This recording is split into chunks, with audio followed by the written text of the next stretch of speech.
What's up, everybody? Welcome to our church this weekend. So happy you're here, and welcome to this series of teachings that we're in called I Am, where we're asking the question, who is Jesus? Who is this man, Jesus? In the poetic words of Pastor Tyler Staton, this man who never wrote a book, yet is the subject of more literature than anyone else in history. Who is Jesus? This man who never lived like royalty, yet before him more knees have bowed than any other king. Who is Jesus? This man who never earned a degree, yet his teachings and thoughts have influenced societies for 2,000 years. Who is Jesus?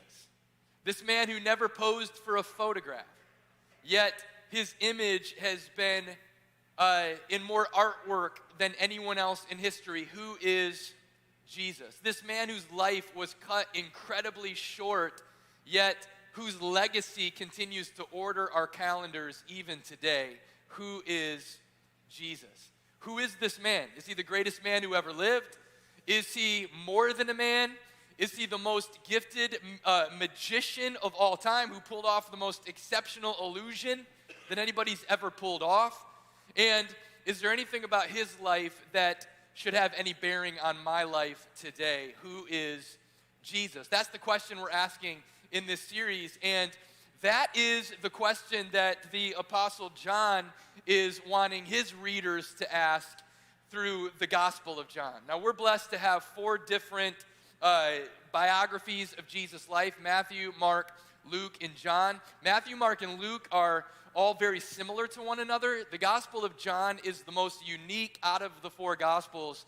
And John, who wrote it and followed Jesus for 3.5 years, had a very specific goal in mind in his approach to writing the Gospel of John. And he lays it out clearly at the end of the book. He says, my goal for those who read this gospel is that they would believe in Jesus, that he is the Son of God, and that by believing have life through his name. And the way that he's trying to accomplish that goal is fascinating. He's got really two parallel tracks that are running throughout the gospel. On the one hand, he tells the story of 7 miracles that Jesus performed. Now, Matthew, Mark, and Luke tell us about a lot more of Jesus' miracles. John handpicks strategically 7 of them, and he calls them signs. In other words, these are not just random stories of miracles that Jesus performed. These are actual signs that are meant to point us to a question about Jesus' identity, namely, what kind of man does stuff like this? Who is this man? And then to answer that question, he, in a parallel track, pulls out 7 claims that Jesus made about himself. So there are 7 signs, and then he gives us 7 claims in which there's this question, what kind of man does stuff like this? And then 7 times Jesus says, this kind of man, I am him. And so Jesus is going to 7 times say, I am, and really reveal himself to the world and to us today. And so we've been looking at these I am statements of Jesus. We talked about a few weeks ago, I am, he said, the bread of life. Last week, I am the light of the world. Today, we want to tackle actually 2 I am statements from Jesus that show up in the same passage, and he's going to say this, I am the door, and then secondly, I am the good shepherd. So let's get started in John chapter 10, verse 1. Truly, truly, I say to you, Jesus is speaking, he who does not enter the sheepfold by the door, but climbs in by another way, that man is a thief and a robber. But he who enters by the door is the shepherd of the sheep. To him the gatekeeper opens. So Jesus is using here a metaphor that everybody in the first century would have understood. Shepherds and sheep was like CVS Pharmacy back in the first century. They were everywhere. And it was, in addition to that, a metaphor that was laced all throughout the Old Testament and God's relationship with his people. One of the best examples is in the 23rd Psalm. That brilliant psalm starts with this verse, the Lord is my shepherd. And so God is seen in Ezekiel and throughout the Psalms and in the Old Testament as a shepherd, and his people are the sheep. And he's caring for them and leading them and protecting them and comforting them. And so as Jesus begins now to step into this metaphor, it is a familiar tune to his audience. And we need to do a little bit of work to get our minds around it. We don't have a lot of shepherds, a lot of sheep here in Philadelphia. So I'll show you a picture here of a sheep pen back from the first century. And you'll notice that sheep were not necessarily fenced in. They actually were brought by the shepherd into these enclosures that were made by walls that would typically be high enough so that the average predator would not be able to see directly in to see the sheep, but they were open to the sky. And these sheep pens had one doorway or one gate, and it was through that door that the shepherd would bring the sheep in at night to keep them safe. It was through that door that the shepherd would lead the sheep out into the open pastures during the day to find water, to find food. And so that is the picture that Jesus is using here in John chapter 10, and we'll continue in verse 4. It says, when he has brought out all his own, he goes before them. Speaking of the shepherd. And the sheep follow him. Why? For they know his voice. A stranger they will not follow, but they will flee from him, for they do not know the voice of strangers. So this is a passage about leadership. And more specifically, the leadership of Jesus, the Good Shepherd, in our lives. And the easiest way that I could sum up really what it even means to be a Christian and to be a follower of Jesus is to invite him into the seat of leadership in your life, and then we navigate life through two simple steps: listening and following. We listen and we follow. We listen and we follow. And we're going to come back to that picture several times here in this passage, but I want to just pause and point out this little phrase that I think is so encouraging. And this is true of any good leader, especially of Jesus. It says, he goes before them. Isn't that encouraging? He goes before them. One of the things that I think can create the most anxiety for us in life is the simple fact that we don't know what's coming in the future. We live today with so much uncertainty. And even when we begin a new week like this, think about it.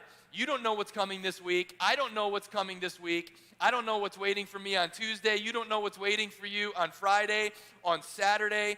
It's possible that this week will come and it will go and nothing crazy will happen, and in 5 years you will have no memory of this week in your life.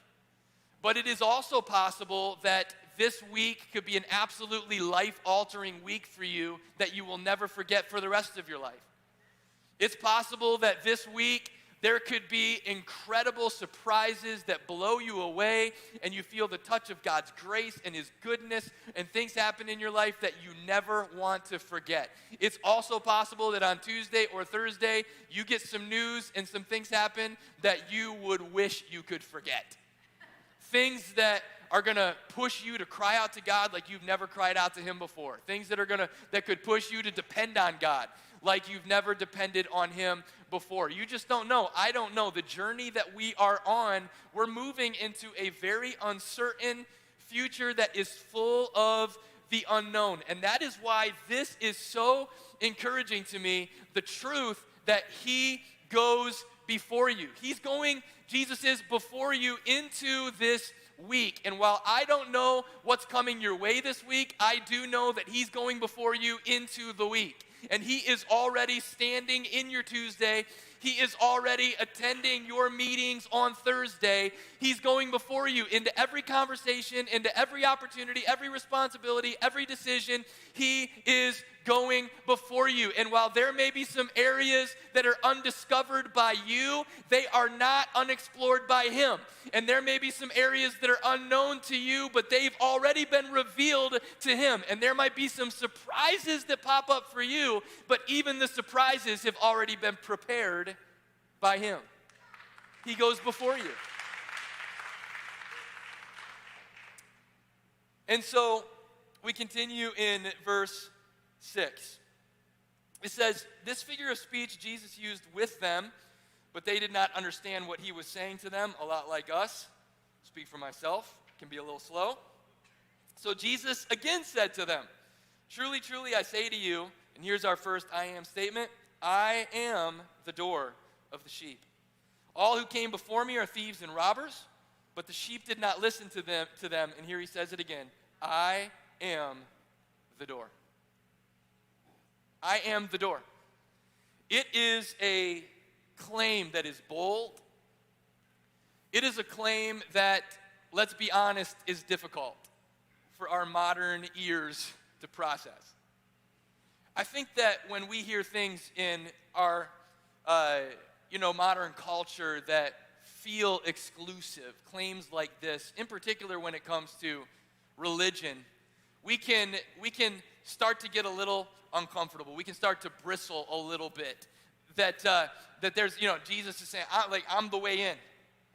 You want to access the Father's presence, I'm the door. You're going to come through me. And when we begin to hear this kind of, it sounds a little narrow. It can be very uncomfortable for us today. And I'm going to talk about this a lot more next week because Jesus is going to take it to a whole other level next week and say, I am the way, the truth, and the life. No one comes to the Father except through me. So we'll circle back to this. But I think one of the challenges we have is that we like to keep the options open. I think, today people, for the most part, have pretty good thoughts about Jesus, and people will say, hey, I got no problem with Jesus. Jesus is great as long as he is one option among many. And we want Jesus to be like Wawa. I can come into Wawa and go up to the screen and it's made to order. So, go ahead. I'll take a Jesus bowl. That sounds nice. For my base, we'll put Jesus on the base. That sounds good. Put him down there. But you know what? I'm going to add in some Buddhism here, and I'm going to add in a little bit of self-help into my Jesus bowl. And, let's put some essential oils in there. I know you got a pamphlet for that. I've seen them. And it's kind of like an a la carte approach to spirituality. I'm gonna kind of mix and match and put it together there in my Jesus bowl. And that's the way we often think about it. And when we hear something that sounds and feels a little narrow, we're not always sure what to do with it. And again, I'm gonna come back to this next week, but let me just say this, if we can just be honest about even the society that we're living in today. For a society that talks a lot about tolerance, this might be the most narrow-thinking society of all time. Because it feels like that's what we've become. You can spend your whole life trying to get in to a particular community and then send out one bad tweet, get one piece wrong, and all of a sudden you're on the outside looking in. And we live in a day and in an age that has become so narrow in its approach to things and so narrow in its thinking that has become, let's be honest, very intolerant. Most, I think, of us are, of many other people today, in the way that we approach things. And as I look at that and just the scope of options and even alternatives that are out there, Jesus, even in his exclusivity, as you begin to look at his life, there's such an openness. Because here's what Jesus does that very few other groups in our world today do. Jesus says, anybody can come in. Anybody can come in. I mean, look around a place like City Life on the weekend, and man, it's like, look at who is here. What do all of these people have in common other than Jesus? From perhaps a devotion to follow him, to a curiosity about him, to a spiritual searching around him. You begin to see what Jesus then is bringing together and the openness that is there. And it's like, man, I'm the door. Anybody can come through it. And you begin to see there, even in the exclusivity of Jesus, there is an inclusion to the invitation that is mind-blowing to me. And as we begin to feel what this looks like, I want to continue reading because Jesus, as he builds on this, I think we see the importance of what he's saying. Verse 9 again, I'm the door. If anyone enters by me, he will be saved and will go in and out and find pasture. I say pasture. The thief, verse 10, comes only to steal and kill and destroy. I came that they may have life and have it abundantly. So Jesus is going to say here, the entry point and the access point may be narrow, but what happens once you've come through me? You find yourself in a place that is open. You find yourself in a place that is incredibly freeing. You find yourself all of a sudden in the open pastures. And he says, here's what I've come to do, to give you life and life abundantly. Because here's the question. If Jesus is the door, what is he giving us access to? He is giving us access to the Father himself. He's giving you access to the creator of your soul. He is giving you access to the Father's voice. That's what Jesus claimed to do. He says, come in through me and I'm going to give you access to God. And I just want to remind you today, City Life family, that you have a door. And what that means is that this week, whenever and wherever you need it, you have access to God. You don't have to come into a church building to access God. You don't have to be at a small group to access God. You can access the presence of God and turn the doorknob by faith and step through the door into the abundant life of the Father. You can access it in your car if you need to. You can access it in a smelly SEPTA bus this week if you need to. You can access it in the break room at work if things are going a little crazy on Thursday. You can access it at home. You can access him in your shower if that's where you need to access him. But you have a door and I have a door, and his name is Jesus. By the way, this right here, verse 10, it's the mission of our church.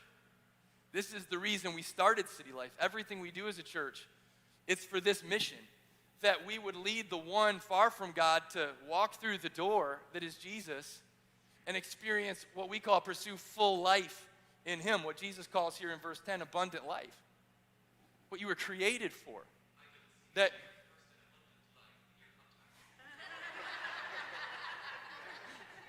That's a first. Thank you, Siri. Siri may not have the abundant life, but your shepherd has it. She's still messing with me. I'm turning her off.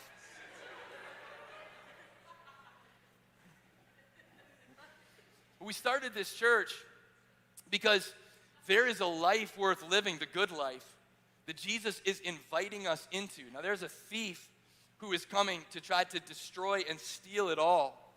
And Jesus is walking us into and inviting us deeper into that abundant life. By the way, I would encourage you, if you like to highlight your Bible or highlight your Bible app on your device, go ahead and highlight verse 10. I have come that you might have life and have it to the full. And here's why, because you're going to need to remember that truth. You're going to need to remember that truth when obedience is difficult. Now, sometimes obeying Jesus and walking through the door that he's labeled for us is easy. And our word for the year is yes, God. And sometimes saying yes, God is easy because it makes sense what he's asking you to do. Yes, God. That sounds good. That makes sense. Let's do it. But then there are other times obedience is difficult, and giving God your yes is going to be the hardest thing to do. Why? Because it doesn't make sense. And if you're looking at 30 options, the door that Jesus is pointing to and the door that Jesus is standing at, it may be the least inviting option out of all 30.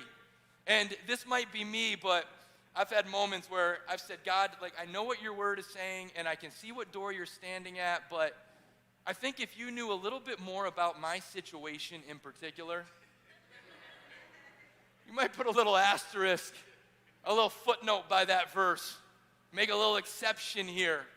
And it's in those moments where we need to be convinced that if Jesus is standing at the door, it's because on the other side of that door, even if I can't see it, is abundant life. Because he's not going to lead me anywhere else but to abundant living, an abundant life. And so the question really becomes, can I trust the shepherd? Can I trust the shepherd? And that's why the second statement that he makes here is so important. Let's continue reading here in verse 11. Here's the second I am statement. I am the good shepherd. And the good shepherd lays down his life for the sheep. The reason we say that Jesus is the only way is because Jesus is the only one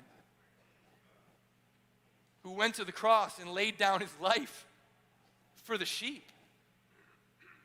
Jesus allowed himself to be brutalized and victimized and executed so that you and I could be snatched out of the jaws of death and hell and sin and the grave and the enemy who is coming after our soul. That's who Jesus is. That's what Jesus does. He lays his life down for the sheep. And so he says, you can trust me and I'll prove it to you. I'm going to lay my life down for the sheep. Look at verse 12. He gives us an example here. He who is a hired hand and not a shepherd, who does not own the sheep. Notice that distinction.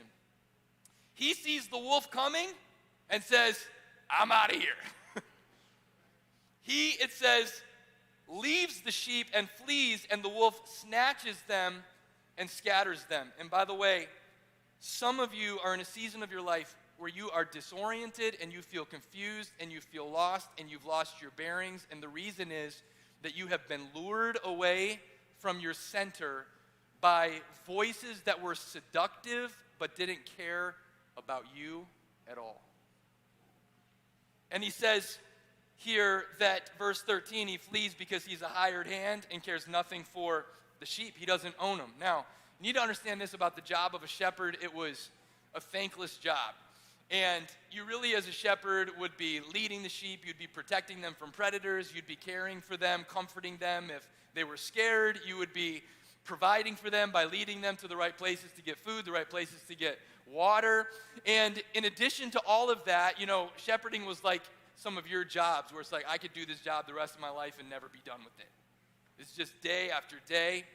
And then on top of that, it could be dangerous. It could be risky because you had predators that would come. Sheep are easy animals to pick off. And so you have the predators that would target them, and it was the job of the shepherd to often put himself in harm's way to fight off the predators that would come to try to pick off the sheep. Now, there were shepherds who, had to hire and contract out some help from time to time, because even the shepherds got to go to Disney World for a week, and I got to get out of here, get some time to myself.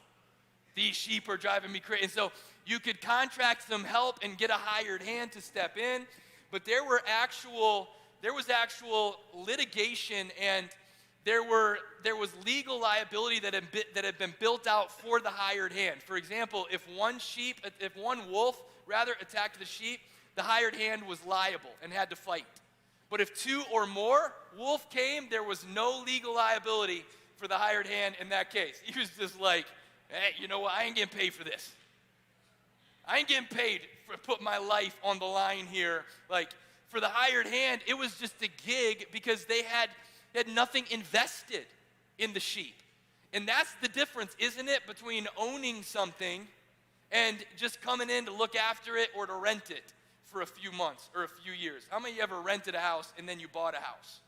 And immediately you started thinking differently about that house. Last night, my dog in the middle of the night was peeing on the floor of our house, on the carpet of our house. And even though our carpet's already nasty and dirty, I was like, stop, cleaning it up.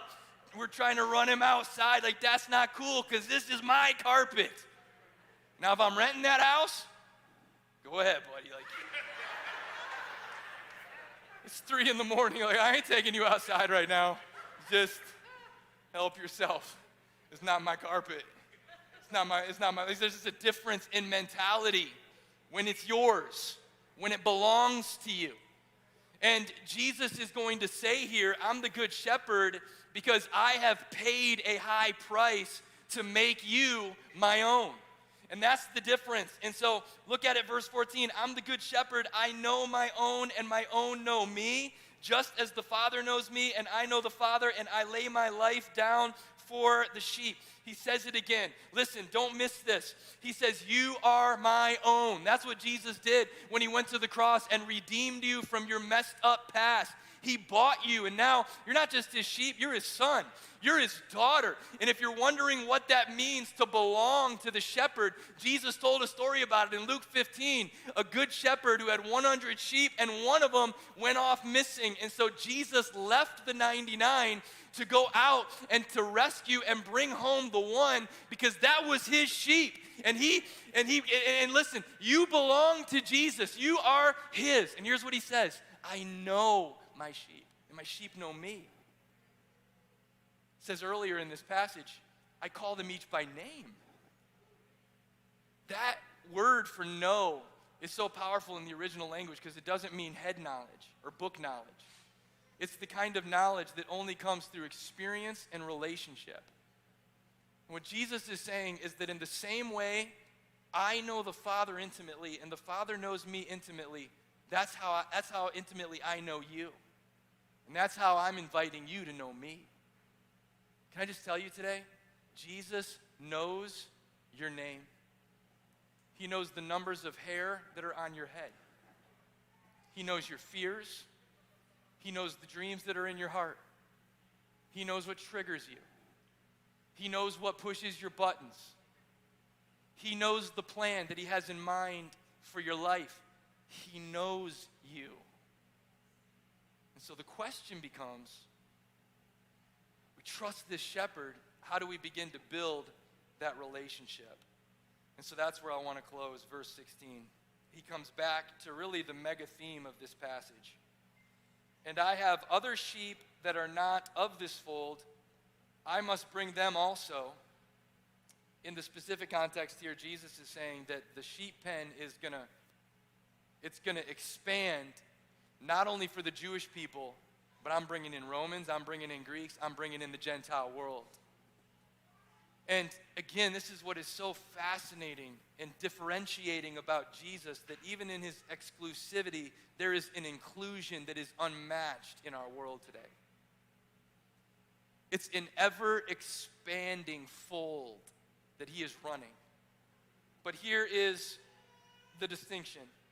They will listen to my voice.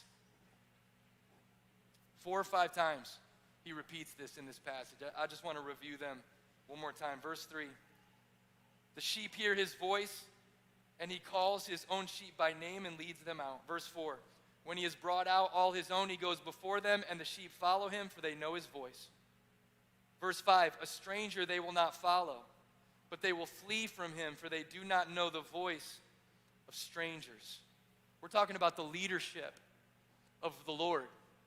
And there were 2 kinds of shepherds in the first century: driving shepherds and leading shepherds. Driving shepherds would actually lead the sheep from behind, and they would poke them and they would prod them with the staff and with the rod to get them to move forward. Leading shepherds, which were the kind of shepherds in the Near East and in Jesus' culture that they were familiar with, they would lead from out in front. They would go out in front and they would lead with their voice.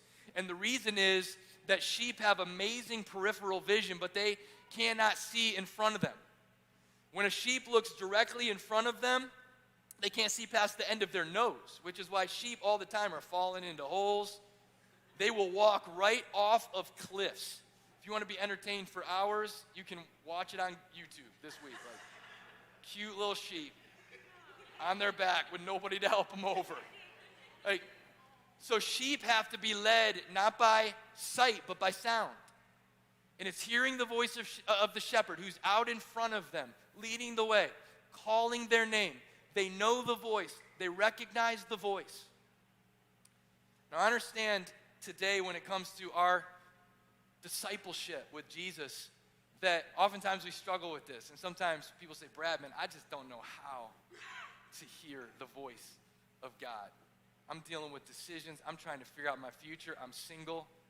Should I marry her? Should I marry at all? Some of you are trying to figure out, should I move? You're coming out of school, you're about to graduate. Where should my address be? Which job should I take? And we ask these questions, and it's like we just get silence in return. And oftentimes I'll talk to people who are just feeling like, you know what, I just must not be holy enough. I'm not obeying God enough to be one of those privileged few who hear his voice. So I'm going to go to church. Brad looks like he's a little bit holy, depending on what he's wearing that weekend. And, you know, he's talking about stuff, at least up there. Maybe God will speak to him and give him something to say to me. But listen, Jesus doesn't say my sheep will attend church every couple weeks and I'll say something to them through the pastor. He says my sheep will know the sound of my voice. And so the question is that I oftentimes get from people is, well, why am I not hearing him? I'm asking him, I'm seeking him. I've got these questions. Why am I not hearing him speak back to me? And here's what I want to say to you that I think is my simple answer. It might not be the easiest thing to hear, but I think this can really, if we think about it, set some of you free. And it's simply this. Oftentimes, the things that are most important to us that we can't stop asking God about are the least important things to him. And so the question comes down to, well, do I want him to offer me leadership? Like, do I want to say, Jesus, like, what's on your mind for me today? What are you wanting to say to me?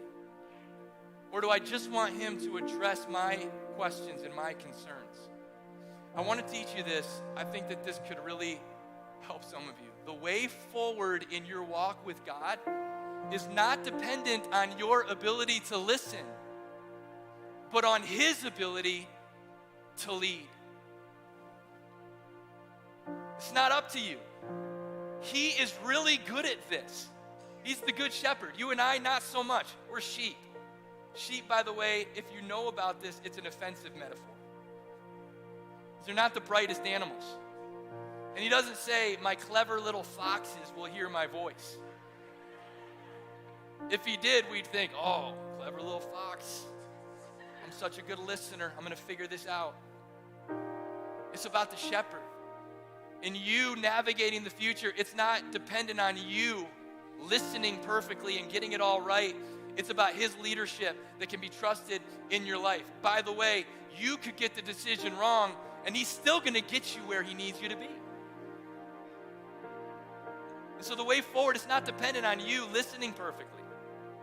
It's trusting his leadership. And so the question is, are you willing to let him speak to you about the things that are on his mind?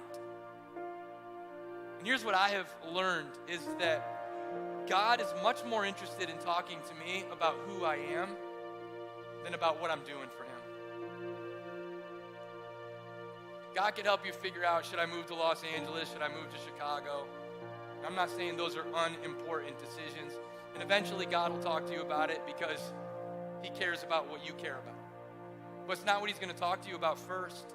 Because the most important thing in your life is not whether or not you wind up in Chicago or Los Angeles. If you get there and your capacity to trust him hasn't been enlarged, it doesn't matter where you are on planet Earth. Much more important that you become a person who knows how to depend on God.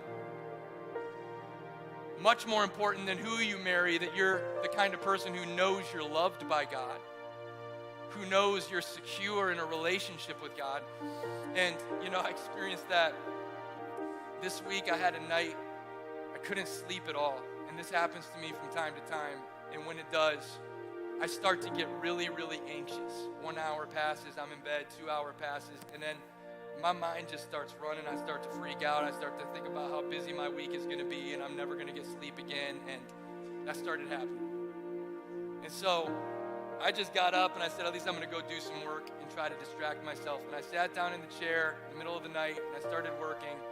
And I felt the Holy Spirit whispering to me, Brad, I want you to get more comfortable sitting with me in the anxious hours of the night. I said, well, God, that's funny because I really want you to help me go to sleep.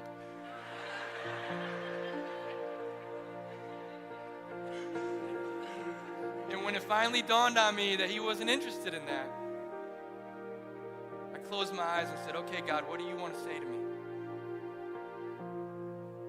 And he spoke to me, not because I'm a pastor, but because I'm a sheep, one of his own. And what he spoke into my soul and what I wrote into my journal, only somebody who could have known me as a father knows a son could have reminded me of what I needed to hear in the middle of the night. And you know what I realized? I was so interested in God helping me go to sleep. He wanted to work on the secret places of my heart that were keeping me awake. And so the question is, will you submit to his leadership? Then watch how you start to hear his voice. Start to hear his voice. And I'll leave you with this big idea. You can fully commit your life to him because he's forever committed to you.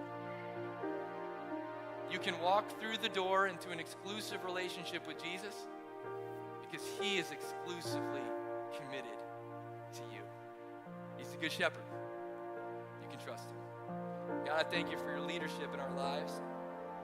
Today, we come before you and we invite you to shepherd us.